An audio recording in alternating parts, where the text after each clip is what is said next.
United forum of bank ইউনিয়নের বিভিন্ন সংগঠনের পক্ষ থেকে বিক্ষোভ কর্মসূচি করা হলো আগরতলার দুর্গাবাড়ি ব্যাংকের সামনে। তাদের দাবিগুলো পূরণ হচ্ছে না দীর্ঘদিন ধরে। এই দাবিগুলো আদায়ের লক্ষ্যে এবার আগামী 24 এবং 25 মার্চ ব্যাংক ধর্মঘটের ডাক দিল United forum of bank union. শুক্রবার বিকেলে আগরতলায় সাংবাদিকদের মুখোমুখি হয়ে পুরো বিষয়টা তুলে ধরলেন সাধারণ সম্পাদক দেবাশিস ভট্টাচার্য বিস্তারিতভাবে।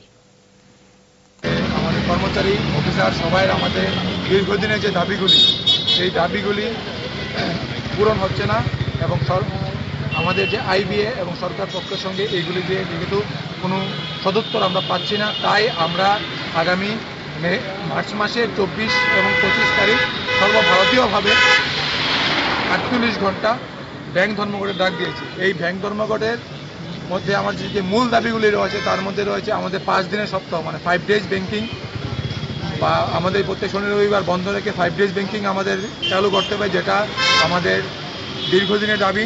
সেই সঙ্গে আমাদের দাবি আছে আমাদের ব্যাংকিংয়ে যে সমস্ত ক্ষেত্রে আমাদের যে কর্মী সংকট চলছে, যেই কারণে আমাদের গ্রাহকদের আমরা সঠিক পরিষেবা দিতে পারছি না। গ্রাহকদের উন্নত এবং ভালো পরিষেবা দেওয়ার জন্য আমাদের সর্বস্তরে সিজা ইনস্টিটিউট অফ কিডনি সায়েন্সেস কিডনির জটিল রোগের চিকিৎসার জন্য এক উৎকৃষ্ট প্রতিষ্ঠান, যেখানে উত্তর পূর্ব ভারতের প্রথম এবিও অসামঞ্জস্য কিডনি প্রতিস্থাপন এবং মৃত ব্যক্তির কিডনি প্রতিস্থাপন করা হয়। এখানে